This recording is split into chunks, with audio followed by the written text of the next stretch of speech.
જય શ્રી કૃષ્ણ. સ્વાગત છે તમારું છાયાની વાનગીઓમાં. આજે હું તમારા માટે લઈને આવી છું દૂધીના ઓળાની રેસીપી. ઓળો તો તમે દૂધીનો પણ ખાધો હશે, રીંગણનો પણ ખાધો હશે, પણ એકવાર તમે મારી રીતથી બનાવીને જોજો, ચોક્કસ બહુ સરસ લાગશે. અને જો એકવાર તમે આ રીતે ઓળો બનાવીને ખાશો ને તો તમે રીંગણના ઓળાને પણ ભૂલી જશો. તો ચાલો બનાવીએ. હવે સૌ પહેલાં મેં આમાં 300 ગ્રામ દૂધીને છાલ કાઢી અને રફલી ચોપ કરીને લીધી છે. હવે આપણે આ બધી દૂધીને કુકરમાં નાખી દઈશું. પછી એમાં થોડું મીઠું અને 3-4 ચમચી જેટલું પાણી નાખી અને કુકરમાં 3 સીટી વગાડી દઈશું. આમાં આપણે બહુ પાણી નથી નાખવાનું, કેમ કે દૂધીમાંથી ઓલરેડી પાણી છૂટે જ છે, એટલા માટે આપણે બહુ ઓછા પાણીનો ઉપયોગ કરવાનો છે.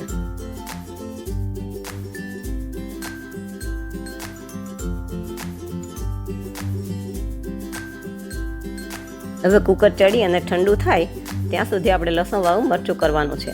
તો એને માટે મેં ખાયણીમાં 10-12 કળી લસણ લીધું છે અને 1.5 ચમચી લાલ મરચું લીધું છે. હવે આ બંનેને આપણે સરસ ખાંડી લેવાનું છે.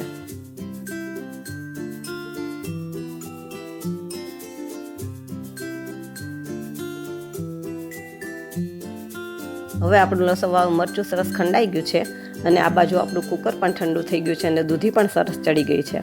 તો આપણે આને પોટેટો મેચરથી સારી રીતે મેચ કરી લેવાની છે અને પછી આપણે ઓળાના વઘારની તૈયારી કરશું. હવે વઘાર માટે એક પેનમાં 2 પાવડા તેલ લીધું છે. તેલ ગરમ થાય એટલે એમાં 1 ચમચી જીરું નાખી અને જીરુંને સારી રીતે તતડવા દેશું.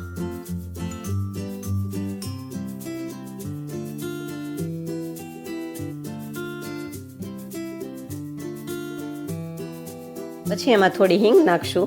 2 લીલા મરચાંના કટકા કરીને લીધા છે એ નાખી દઈશું અને એક ડુંગળી ઝીણી સુધારીને લીધી છે એ નાખી દેવાની છે. પછી મેં એમાં 1 ઇંચ આદુનો કટકો ખમણીને લીધો છે એ નાખી અને બધું સારી રીતે મિક્સ કરી દઈશું અને જ્યાં સુધી આપણી આ ડુંગળી આછા બ્રાઉન કલરની ન થાય ત્યાં સુધી આપણે એને ચડવા દઈશું.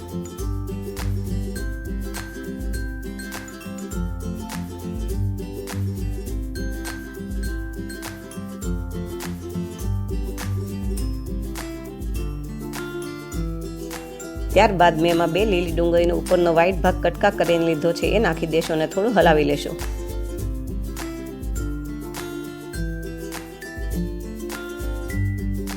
પછી મેં એમાં 2 ટમેટાને ખમણીને લીધા છે એ નાખી દેશું અને સારી રીતે હલાવી લેશું.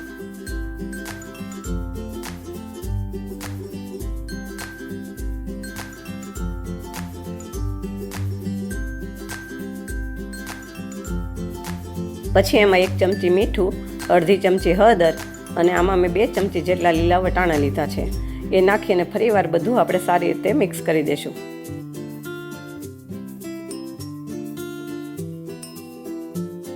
હવે આપણા વટાણા, ડુંગળી અને ટમેટા બરાબર ચડી જાય એટલા માટે આપણે ઢાંકી અને 2-3 મિનિટ એને ચડવા દઈશું.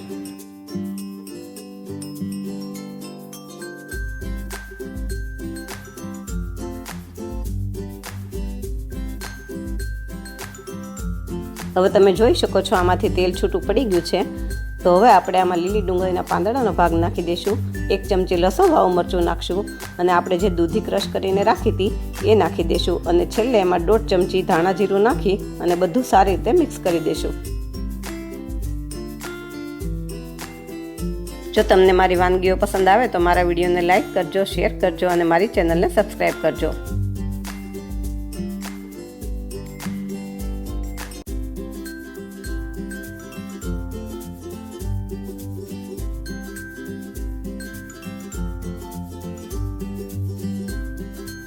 હવે આપણે આને ફરીવાર 2 મિનિટ ઢાંકી અને ચડવા દઈશું.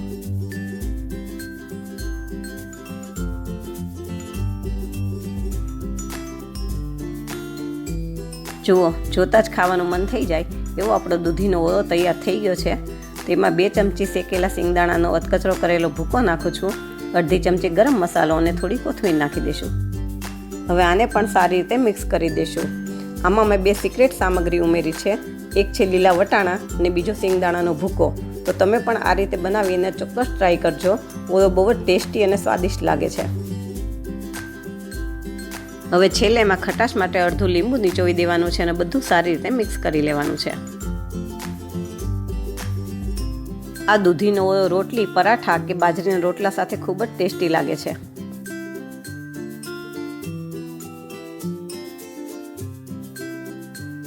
તૈયાર છે આપણો ઠંડીમાં ખાવાની મજા પડે એવો દૂધીનો ઓળો. ફરી મળીએ એક નવી વાનગી સાથે. Thank you.